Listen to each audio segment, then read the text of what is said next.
Hello दोस्तों, कैसे हैं आप सब। आशा है कि सब ठीक होंगे। हम वापस से हाजिर हैं आपके लिए एक और रहस्यमय और खौफनाक सच्ची कहानी के साथ। कोबे चाइल्ड केस एक रहस्यमय दिल दहला देने वाली कहानी। तो चलिए शुरू करते हैं। पर शुरू करने से पहले मेरा आप सभी से निवेदन है कि कृपया हमारे चैनल को लाइक और सब्सक्राइब ज़रूर से करें। आपके लाइक और सब्सक्राइब से हमें आगे और वीडियोज़ बनाने की प्रेरणा मिलती है। तो घटना की शुरुआत करते हैं। यह घटना जापान में घटित हुई थी, जिसे लोग कोबे चाइल्ड केस के नाम से जानते हैं। जो घटना कोबे शहर की है, एक ऐसी घटना जिसने पूरे देश को झंझोड़ कर रख दिया। यह मामला केवल एक आपराधिक घटना नहीं थी, बल्कि यह समाज की नैतिकता, बच्चों के अधिकारों और कानूनी व्यवस्था के समक्ष कई गंभीर सवाल खड़े करता है। चलिए इस डॉक्यूमेंट्री में हम इस मामले के विभिन्न पहलुओं और गहराई पर नज़र डालेंगे। बात करते हैं घटना की शुरुआत की। 1977 का साल जापान के लिए एक सामान्य वर्ष प्रतीत हो रहा था, लेकिन कोबे में घटित इस घटना ने सभी को चौंका दिया। कोबे एक प्रमुख शहर है जो अपने उद्योग एवं ऐतिहासिक महत्व के लिए जाना जाता है। इस घटना ने न केवल कोबे बल्कि पूरे जापान में भय और असुरक्षा का माहौल पैदा कर दिया। बात करें पहले हमले की, तो तारीख 16 मार्च 1997 की बात है। 10 साल की आइका यामाशिता अपने घर के पास खेल रही थी। अचानक एक 14 साल का लड़का आया और उसने आइका पर हथौड़े से हमला कर दिया। बिना कुछ सोचे वो आइका पर अंधाधुंध हमला कर रहा था। आइका गंभीर रूप से घायल हो गई, लेकिन उसकी किस्मत अच्छी थी कि उसकी जान बच गई। दूसरा हमला होने में भी ज़्यादा वक्त नहीं लगा। 28 मार्च 1997 को कोबे के समीप एक स्कूल के छात्र जुन हसे, जो केवल 11 वर्ष का था, वो एकदम लापता हो गया। कई दिनों की खोजबीन के बाद पुलिस को एक भयावह दृश्य देखने को मिला। जुन हसे का सर एक स्कूल के गेट के पास मिला। यह घटना इतनी भयानक और अनैतिक थी कि पूरे देश में सदमे की लहर दौड़ गई, जो कि स्वाभाविक भी था। आखिर ये बच्चों की सुरक्षा का मामला जो था। पुलिस ने तुरंत ही इस मामले की जांच शुरू की। शुरुआती जांच में पुलिस को कई सुराग मिले जो इस घटना की क्रूरता को दर्शाते थे। पुलिस को जुन के शरीर के अन्य हिस्से भी पास के जंगल में मिले। यह मामला केवल हत्या का नहीं था, बल्कि यह एक निर्दयी और प्लानिंग के साथ की गई हत्या थी। पुलिस की जांच में यह सामने आया कि इस घटना के पीछे एक 14 वर्षीय छात्र शिनिची साकाबिरा का हाथ था। यह जानकर पूरे समाज में हड़कंप मच गया कि एक किशोर इतनी भयानक घटना को अंजाम दे सकता है। शिनिची एक सामान्य परिवार से था और स्कूल में औसत छात्र था, लेकिन उसकी मानसिक स्थिति और अपराध करने के इस तरीके ने सबको चौंका दिया था। शिनिची ने अपने अपराध को स्वीकार किया और बताया कि उसने जुन हसे को पहले मारा और फिर उसका सिर काट दिया। हालांकि उसने किस तरह जुन को मारा उसके बारे में नहीं बताया, लेकिन उसने अपने बयान से पुलिस को और समाज को हैरान कर दिया। उसने यह भी बताया कि उसने इस घटना को अंजाम देने से पहले कई छोटे अन्य अपराध भी किए थे। उसका उद्देश्य समाज में भय पैदा करना था। हालांकि इस मामले में एक और चौंकाने वाली बात यह थी कि शिनिची के पास से कई ऐसी चीज़ें मिली जो उसके मानसिक स्थिति को और भयानक बनाती थी। पुलिस को उसके कमरे में कई खतरनाक चीज़ें मिली, जैसे जानवर के कटे हुए अंग, भूत या चित्र और कई डरावनी किताबें। इससे पता चलता है कि वह कितनी गहराई से इस तरह की गतिविधियों में सम्मिलित था। और तो और पुलिस को शिनिची के कमरे में कई नोट्स मिले थे, जिसमें उसने अपने अपराधों का विवरण लिखा था। इस नोट्स में उसने बताया कि उसे हत्या करने में कितना मज़ा आता था और वह अपने अगले शिकार की योजना किस प्रकार बना रहा था। ये नोट्स इतने डरावने थे कि पुलिस अधिकारियों ने भी उन्हें पढ़ने के बाद खुद को असुरक्षित महसूस करने लगे। शिनिची के इन नोट्स में निम्नलिखित तरह से विवरण शामिल थे, जैसे अपराध की योजना, हत्या की विधि, अपराध करने का आनंद, भावनात्मक स्थिति, अपराध के सबूत मिटाना। अपराध की योजना में उसने विस्तार से लिखा था कि वह अपने शिकार का चयन कैसे करता था और किस परिस्थितियों में वह हमला करता था। उसमें यह भी लिखा था कि वह अपने अगले शिकार की योजना कैसे बना रहा था, जिसमें वह संभावित शिकार की आदतों और दिनचर्या का अध्ययन करता था। और हत्या की विधि में उसने लिखा वह अपने शिकार पर अचानक हमला करता था ताकि वह बचाव का मौका ना पा सके। उससे चाकू, रस्सी और अन्य धारदार हथियारों का उपयोग किया। उसने लिखा कि चाकू से हमला करना उसे सबसे ज़्यादा संतोषजनक लगता था, क्योंकि इससे शिकार की पीड़ा और चीख बढ़ जाती थी। उसने यह भी लिखा कि वह कभी कभी शिकार को बेहोश करने के लिए क्लोरोफॉर्म का उपयोग करता था ताकि वह प्रतिरोध ना कर सके। उसने हर हत्या की विधि का तसल्लीपूर्वक विवरण दिया था। इसमें वह कैसे अपने शिकार को पकड़ता था, किस उपकरणों का उपयोग करता था और हत्या को अंजाम देने के बाद क्या करता था वो भी शामिल था। अपराध करने के आनंद में शिनिची ने लिखा था कि उसे हत्या करने में कितना मज़ा आता था। उसने वर्णन किया कि वह कैसे अपने शिकार की चीखे का आनंद लेता था और कैसे उसे अपने अपराधों पर गर्व महसूस होता था। और तो और उसने भावनात्मक स्थिति में उसने लिखा कि उसे हत्या करने के बाद कैसे सुकून और संतोष महसूस होता था। उसने ये भी लिखा था कि हत्या करने में उसे संपूर्ण आनंद की प्राप्ति होती थी। अंत में उसने लिखा था वह अपराध के सबूत किस प्रकार मिटाता था। शिनिची ने विस्तार से बताया कि वह हर हत्या के बाद अपने कपड़े और उपकरण कैसे साफ करता था। उससे कभी कभी जलाकर या गहरे पानी में डुबोकर सबूतों को नष्ट किया।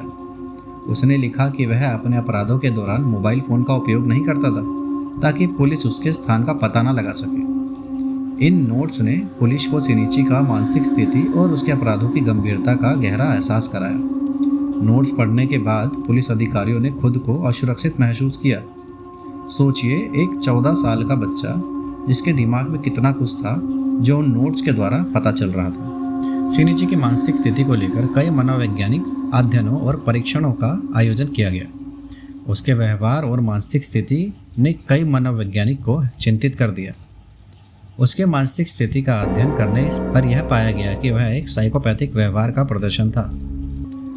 उसे अपने कार्यों का कोई पछतावा नहीं था और उसने अपनी हरकतों को एक खेल के रूप में देखा था। इस घटना ने जापानी समाज को गहरे तक प्रभावित किया। बच्चों की सुरक्षा को लेकर समाज में गंभीर चिंताएं उत्पन्न हुई। स्कूलों और परिवारों ने उसकी सुरक्षा व्यवस्थाओं को और मजबूत किया। इस घटना ने समाज को यह सोचने पर मजबूर कर दिया कि कैसे एक किशोरी कितनी क्रूरता से हत्या कर सकता था। शिनिची को उसके अपराध के लिए गिरफ्तार किया गया और उसके खिलाफ मुकदमा चलाया गया। जापान की कानूनी व्यवस्था में किशोर अपराधियों के लिए विशेष प्रावधान होते हैं। शिनिची को किशोर न्यायालय में पेश किया गया और उसे सुधार गृह भेज दिया गया। इस फैसले ने समाज में कई सवाल खड़े कर दिए कि क्या इतना नरम दंड पर्याप्त था उसके लिए। इस घटना पर समाज की प्रतिक्रिया मिश्रित थी। कई लोग मानते थे कि शिनिची को कठोर दंड मिलना चाहिए था, जबकि कुछ लोग उसे सुधारने का मौका देने के पक्ष में थे। इस घटना ने समाज के बच्चों में मानसिक स्वास्थ्य और उसकी परवरिश को लेकर गंभीर चिंताएं उत्पन्न की। शिनिची को सुधार गृह भेजने के बाद उसके मानसिक और व्यावहारिक सुधार के प्रयास किए गए। उसे मनोवैज्ञानिक सहायता प्रदान की गई और उसकी शिक्षा जारी रखने की कोशिश भी की गई। इस दौरान उसके व्यवहार में कुछ सुधार देखा गया, लेकिन उसकी मानसिक स्थिति को पूरी तरह से ठीक करना एक बड़ी चुनौती बन रही थी। इस घटना ने मीडिया का भी व्यापार ध्यान आकर्षित किया। जापानी मीडिया ने इस घटना को प्रमुखता से कवर किया और समाज में इस पर व्यापक चर्चा हुई। मीडिया ने न केवल इस घटना के तथ्यों को प्रस्तुत किया, बल्कि इसके पीछे की मानसिकता और सामाजिक प्रभावों पर भी गहन चर्चा की। कोबे चाइल्ड केस ने जापान के बच्चों की सुरक्षा, मानसिक स्वास्थ्य और कानूनी व्यवस्था को लेकर कई महत्वपूर्ण बदलाव लाए। स्कूलों और परिवारों ने बच्चों की सुरक्षा को और मजबूत किया। मानसिक स्वास्थ्य सेवाओं में सुधार के प्रयास किए गए और समाज में बच्चों के परवरिश को लेकर नई जागरूकता आई। इस घटना के बाद जापान की सरकार ने किशोर अपराधियों के लिए कानूनी प्रावधानों में बदलाव किए।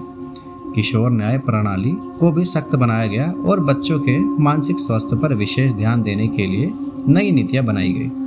कोबे चाइल्ड केस एक ऐसी घटना थी जिसने पूरे जापानी समाज को गहराई से प्रभावित किया।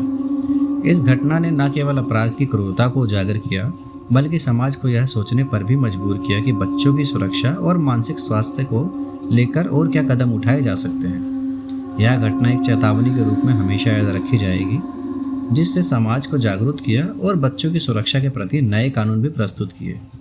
इस केस ने जापान के समाज, कानूनी व्यवस्था और मानसिक स्वास्थ्य सेवाओं को गहराई से प्रभावित किया। इस घटना ने समाज में बच्चों की सुरक्षा और उनकी परवरिश को लेकर गंभीर चिंताएं उत्पन्न की। यह घटना एक चेतावनी के रूप में हमेशा याद रखी जाएगी, जिसने समाज को जागरूक किया। शिनिची के परिवार की बात करें तो शिनिची के परिवार ने इस घटना के बाद खुद को समाज से अलग कर लिया। उसके पड़ोसियों ने बताया कि वह शांत और साधारण परिवार थे, लेकिन इस घटना के बाद उनके घर के अजीब सी चुप्पी छा गई। शिनिची के माता पिता ने कभी भी यह उम्मीद नहीं की थी कि उनका बेटा इतनी भयानक घटना को अंजाम दे सकता है। इस घटना के बाद कोबे शहर में कई अजीब घटनाएं होने लगी। लोगों ने बताया कि वे रात में अजीब आवाज़ें सुनते थे और कई बार ऐसा लगता था कि कोई उनका पीछा कर रहा है। यह घटनाएं इस मामले की रहस्यमयी और डरावनी प्रकृति को भी बढ़ा देती है। इस घटना ने न केवल समाज को बल्कि उन लोगों को भी प्रभावित किया जो इस मामले की जांच में शामिल थे। पुलिस अधिकारी, जांचकर्ता, मनोवैज्ञानिक सभी ने इस मामले की जांच के दौरान मानसिक तनाव और भय का सामना किया। इस घटना ने यह सवाल खड़ा कर दिया कि क्या हम वास्तव में बच्चों की सुरक्षित रख सकते हैं और क्या हमारी कानूनी व्यवस्था ऐसे मामलों को संभालने में सक्षम है। कोबे चाइल्ड केस ने समाज में एक नई जागरूकता पैदा की। लोगों ने बच्चों की मानसिक स्वास्थ्य और सुरक्षा के प्रति और अधिक सतर्कता बरतनी शुरू कर दी। स्कूलों में मानसिक स्वास्थ्य सेवाओं को और मजबूत किया गया और बच्चों के साथ संवाद को बढ़ावा दिया गया। इस घटना ने यह साबित कर दिया कि समाज में बच्चों की सुरक्षा और मानसिक स्वास्थ्य को लेकर अधिक प्रयास करने की आवश्यकता है। कोबे चाइल्ड केस ने समाज में एक नई जागरूकता पैदा की। लोगों ने बच्चों की मानसिक स्वास्थ्य और सुरक्षा के प्रति और अधिक सतर्कता बरतनी शुरू कर दी। स्कूलों में मानसिक स्वास्थ्य सेवाओं को और मजबूत किया गया और बच्चों के साथ संवाद को बढ़ाया गया। इस घटना ने यह साबित कर दिया कि समाज में बच्चों की सुरक्षा और मानसिक स्वास्थ्य को लेकर अधिक प्रयास करने की आवश्यकता है। अतः यह केस केवल एक आपराधिक घटना नहीं थी, बल्कि यह समाज की मानसिकता, युवाओं में बढ़ती हिंसा और सामाजिक ताने बाने में हो रहे बदलावों की एक गंभीर चेतावनी थी। इस घटना ने जापान में न केवल न्याय व्यवस्था बल्कि शिक्षा प्रणाली, मानसिक स्वास्थ्य सेवाओं और समाज में बच्चों की परवरिश के तरीकों पर भी, जिसने समाज को आत्ममंथन करने और सुधारात्मक कदम उठाने के लिए मजबूर किया। अंत में आप सभी से यही कहूँगा कि अगर आपके आसपास इस तरह की कोई गतिविधि होती है या आपका ही कोई जानने वाला कुछ इस प्रकार की हरकत करे तो उसे बिना देरी किए मानसिक चिकित्सा घर में ज़रूर दिखाएं, क्योंकि आजकल के दौर में लोग शारीरिक से ज़्यादा मानसिक बीमारी के शिकार होते हैं और उस दौरान वो कोई भी गलत कदम उठाते वक्त उससे होने वाले परिणाम के बारे में नहीं सोचते, जिससे उसकी और उनके साथ रहने वालों की सारी ज़िंदगी पर बेहद बुरा असर पड़ता है। भारत की भी आम दिनचर्या से हर दूसरा व्यक्ति मानसिक तनाव से जूझ रहा है, तो अपने और अपने परिवार एवं सहकर्मियों का ख्याल रखें। तो ये केस हमें किसी क्राइम से ज़्यादा मनुष्य की मानसिक हालत को दर्शाता है। और आज की इस डॉक्यूमेंट्री को हम यही ख़त्म करते हैं। यदि आपके मन में कोई सवाल है तो उसे कमेंट सेक्शन में ज़रूर से साझा करें और हम आपके प्रश्नों का उत्तर जल्द से जल्द देंगे। और इस वीडियो को अपना स्नेह ज़रूर दें, लाइक, शेयर और सब्सक्राइब ज़रूर करें ताकि हम आने वाले दिनों में इससे और बेहतर डॉक्यूमेंट्री आपके लिए ला सकें। अब हम आप सभी से विदा लेते हैं और इस वीडियो को पूरा देखने के लिए धन्यवाद।